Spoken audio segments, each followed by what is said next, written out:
Welcome to the most overrated, underappreciated, most viewed, underviewed podcast of all time. Welcome to the Prince of Fresh Air.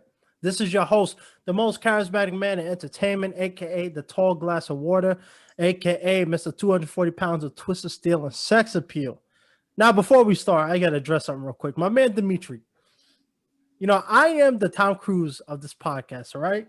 You can't be having me waiting 30 minutes. We were supposed to do this a half an hour ago. I was sitting on my bed twirling my thumb. You believe this guy? I'm trying to I think of a believe this witty guy. response. I'm drawing a blank. I have See, no rebuttal. This is one of the few times I don't have a rebuttal, man. I'm you guilty.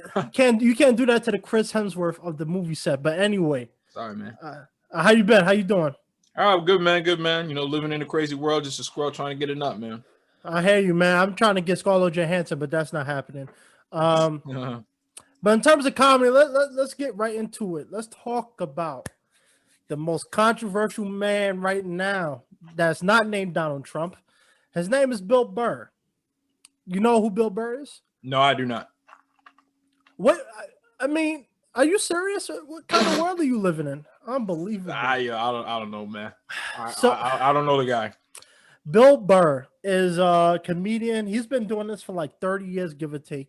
He's in his 50s, but he's very known for his unpolitical correctness. He does a lot of controversial topics. He likes to push the buttons of comedy and stuff like that. So, he stirred especially Twitter, but he stirred social media with his SNL monologue where they mocked the whole Kamala Harris and Pence debate with the fly. But he came on and he did a monologue and he addressed white women, black people, and the LGBT community. Is he white? Yeah, he's white, and his wife is black. So, so he opens up the monologue talking about white women. So he was talking about oppression. The whole woke movement that started of blacks and minorities wanting equal playing fields and just speaking out against oppression. And he was talking about how somehow, this is a direct quote from the special, somehow white women swung their Gucci booty feet over the fence of oppression and stuck themselves in the front of the line. And he said he has never heard so much complaining in my life from white women.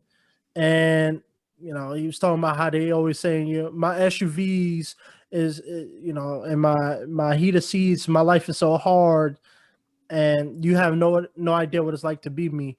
And then right after that, he referred to them as bitches, or I think it was right before that. Really? Yeah, he was like, he said, I don't mean to speak ill on my bitches, and then he paused to laugh at the audience. But a lot of people had problems with that statement and problems with that specific part of the monologue. I'm gonna get to the rest of it in a second, but how do you feel about that? Because I've been seeing a lot of people supporting that statement, and I was actually talking to my roommates, a couple friends about that, where yeah, it's been hijacked. A lot of people are taking the credit away from minorities and hijacking the movement. I'm not saying is only just white women, but it is something that's been happening. I mean, honestly, he's a comedian, so it seems like he was making like a pseudo political statement about his views on whatever's going on, which he's entitled to do. I mean, I didn't see it. I feel like I should have, but I didn't see it. And the thing is, he's entitled to that. But you got to understand, it's 2020. Man, not even the fact that it's just 2020, because it's been like this, since I say like 2009, 2010, where it seems like a lot of celebrities, they really got to watch what they say, Right. nowadays. And every little thing that they say is literally taken and sensationalized. So it might not even have been that big a deal, but because it's a celebrity saying it, becomes blown out of proportion. But I mean, Yeah, it's he not like a spoke the big deal to truth. It's me. not. I'm gonna talk about comedy after we get through Bill Burr, but here's my whole thing. Comedy has been watered down to the point of no return. It's ridiculous. The days of Richard Pryor, George Carlin, my favorite, Andrew Dice Clay, those guys used to push the the the depths of comedy. Even Dave Chappelle nowadays, he still gets flack for it. And my whole thing is this: is like if you're not, if you don't have tough skin, don't watch it. We live in a very sensitive culture nowadays where everything is so offensive. And I'm gonna talk more about it because I don't want to give too much spoilers away. But I want to have a deeper conversation about that part.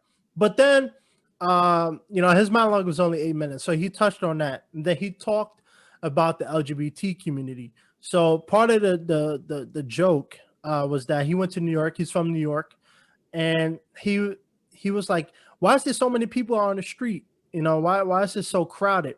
And he was talking to a hotel security guard, whatever that person is that stands outside the door. And he was like, "Oh, it's Pride Month. It's June. It's Pride Month. It's for the LGBT community parade."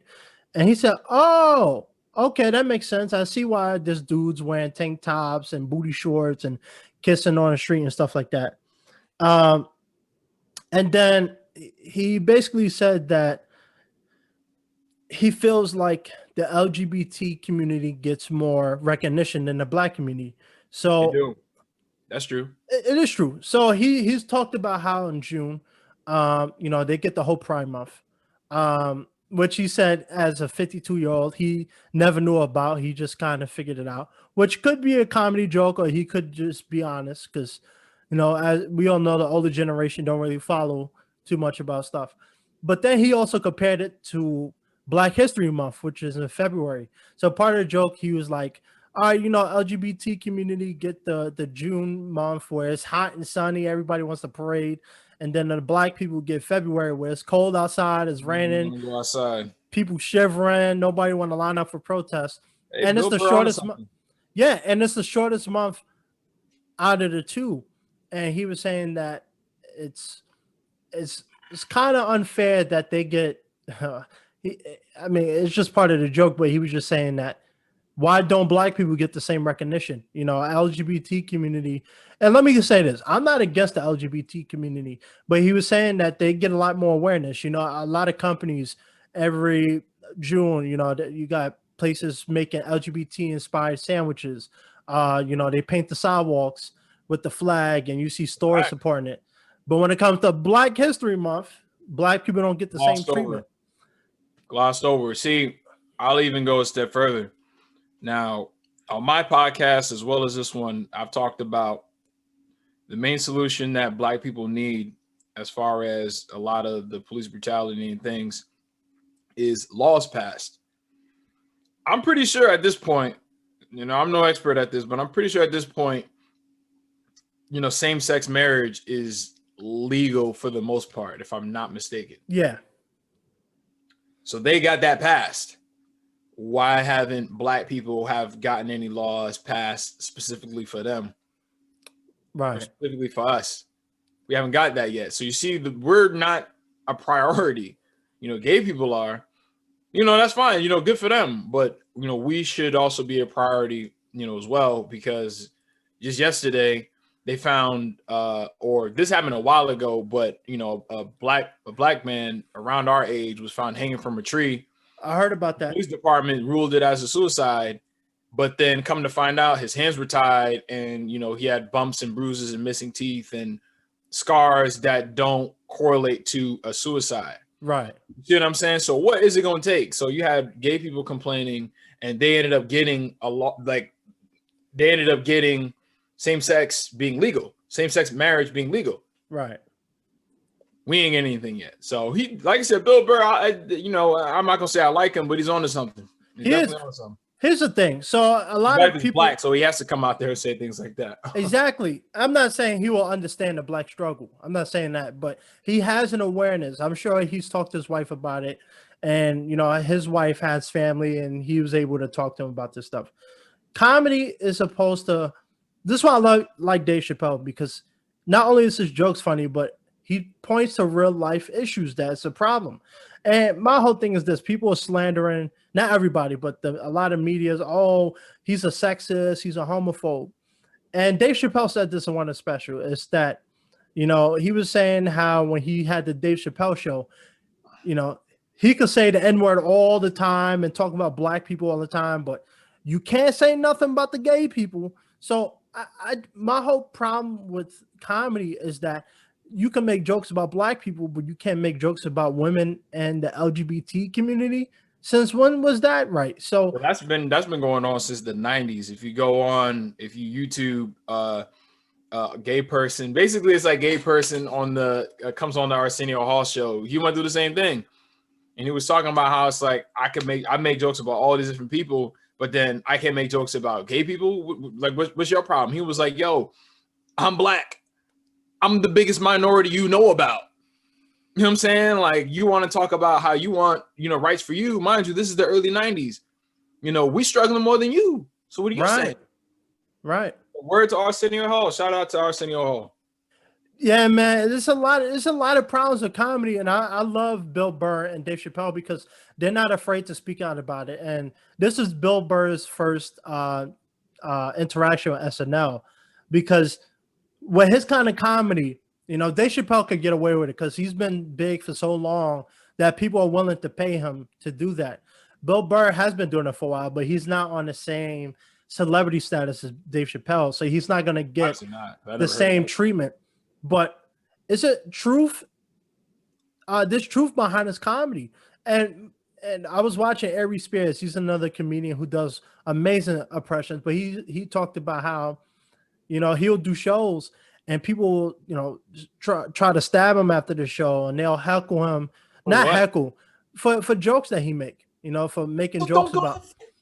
Because this is my thing. I'm like, I wouldn't.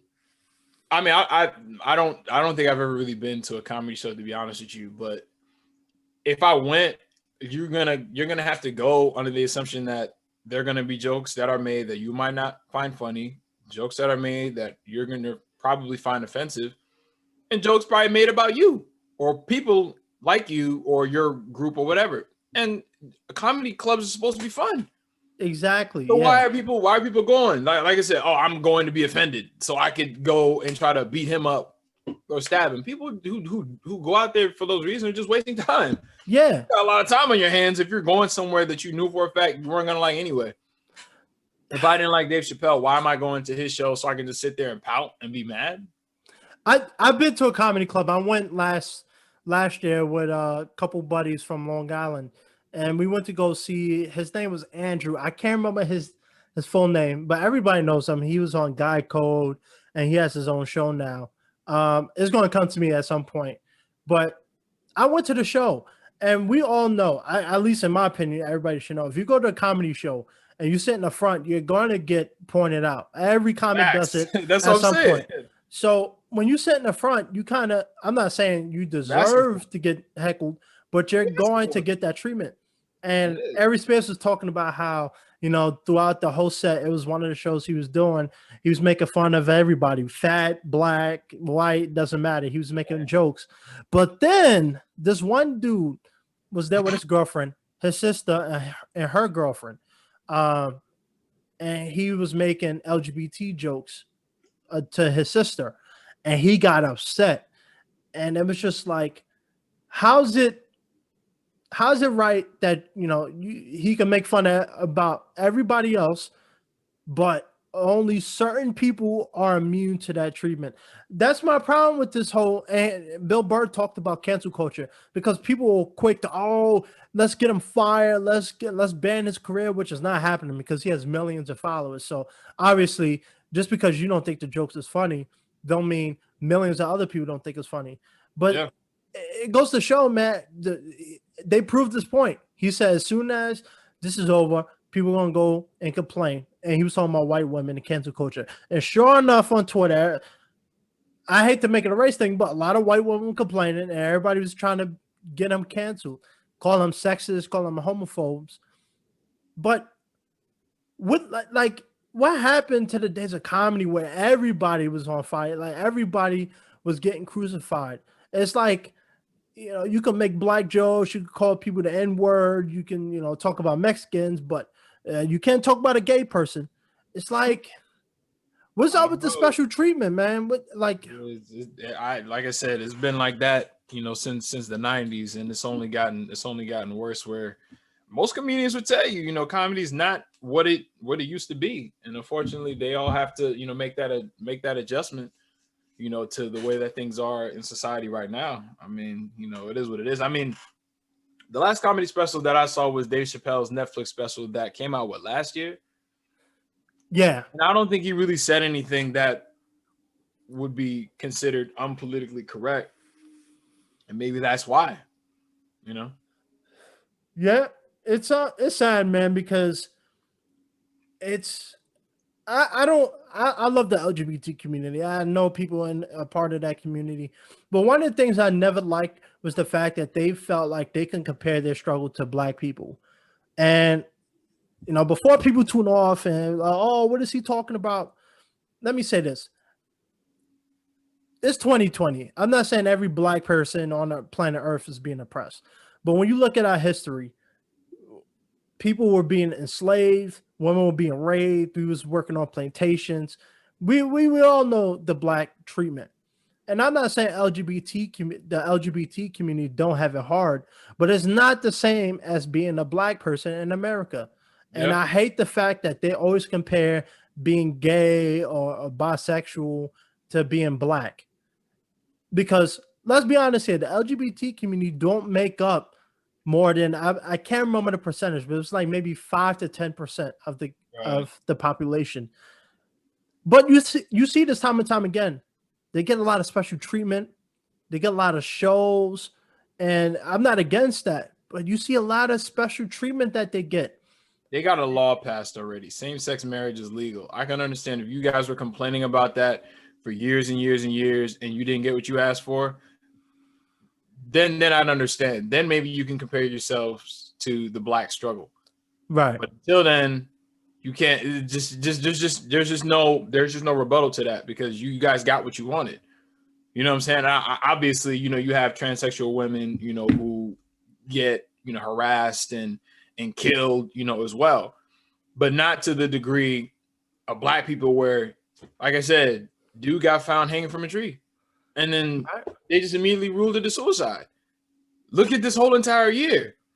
Lives have been lost, public damage, riots, protesting, all this stuff, and we got nothing. Y'all got what y'all asked for already. So you have the right to get married and then live happily ever after with whomever you choose of that same sex. We don't even get the right to live for real.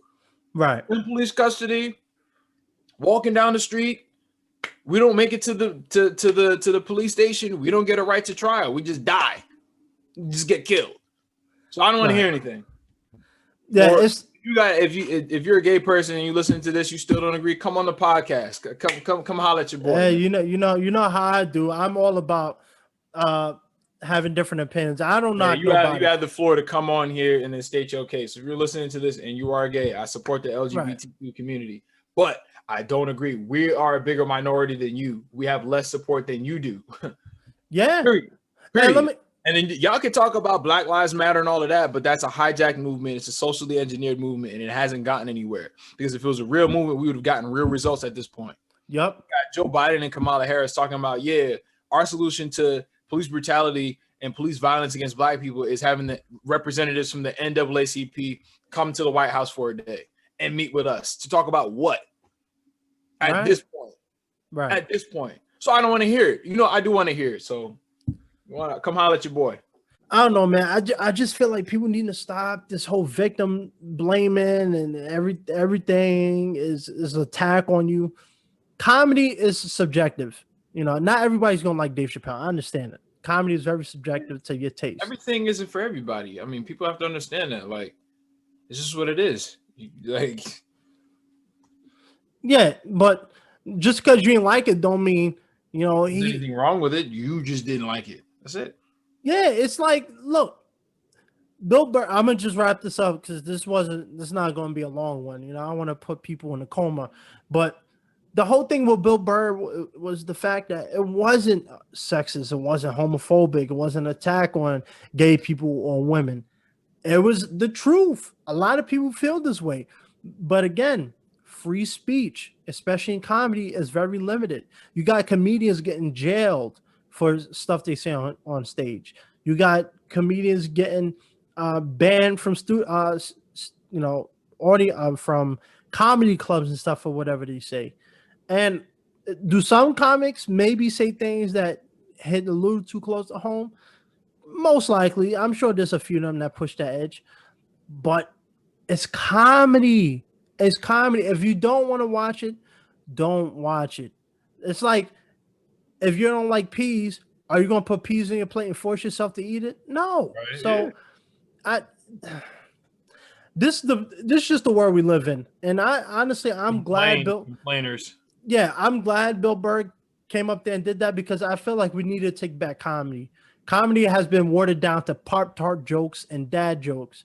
Nobody wants to see that. I don't care about how you was playing football with your son in the backyard on a Sunday and you tripped and broke your ankle. Like, yeah, okay, that was funny.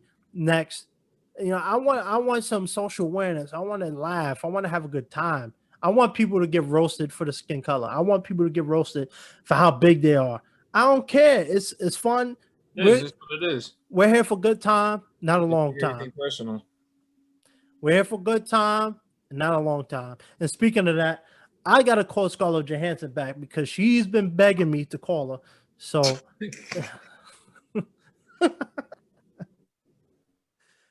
but anyway, man, this is a nice. I love the Avengers. No, I don't love the Avengers. The Avengers love me. When you look at this hair, come on, man. I mean, I can't help it. I'm just a tall glass of chocolate. Scarlett Johansson has her moments. You said what? She's got her moments. I said Scarlett Johansson has her moments. What do you mean, like the sex appeal moments? Yeah, where she looks pretty, but freaking, I hated her in Civil War, so yeah, no, that's why I'm saying that. You did? I didn't like her in Civil War at all. No. Honestly, man, I'm probably going to just speak on the behalf of the most male population, and I'm sure some of the women population. Well, I hated her character, put it like that. Okay. I don't know if you remember, because right before T'Challa was about to catch Cap and Captain America and Bucky, she betrayed him. Was like, "Oh, I told you I was going to lead you to them, but not that I was going to help you cast them." And I was like, "Bitch." You see that? The white woman trading on the black man. You see that for two white guys? Oh my God. I don't trust her. We probably gonna get so much hate for this, but I'm a troll. I just like to troll people. That's my sole existence, But yeah, let's wrap this up. Let's keep this short. Nobody wants to hear where they can find your channel, Dimitri. Nobody cares. People only want to care about the Mohawk Wonder himself, the charismatic enigma. Cap. I'm Mr. Captain Crunch. Where people can find you, fool. Check me out, Instagram. And that's the end of the show. Dimitri Dews. And Mr. DJ MDJ on YouTube. I got podcasts with this fool on there, gaming content, analysis videos, and reactions, and a lot of good stuff. So come check your brother out.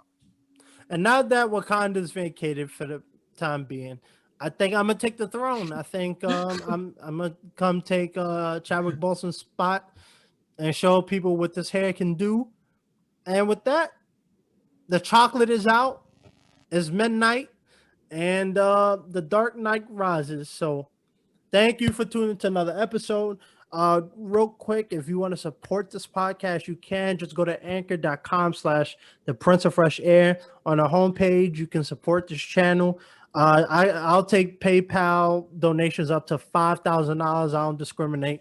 The lowest I'll go is 1,000.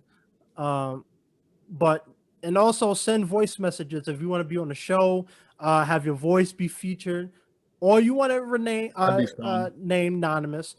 Let me know. Like I said, this is all about starting a conversation. And with that, let me call Scarlett Johansson because she's calling me right now. I got to FaceTime her, talk some business, wink, wink. And like I always say, a helping hand is a better hand. Thank you, Dimitri. Peace.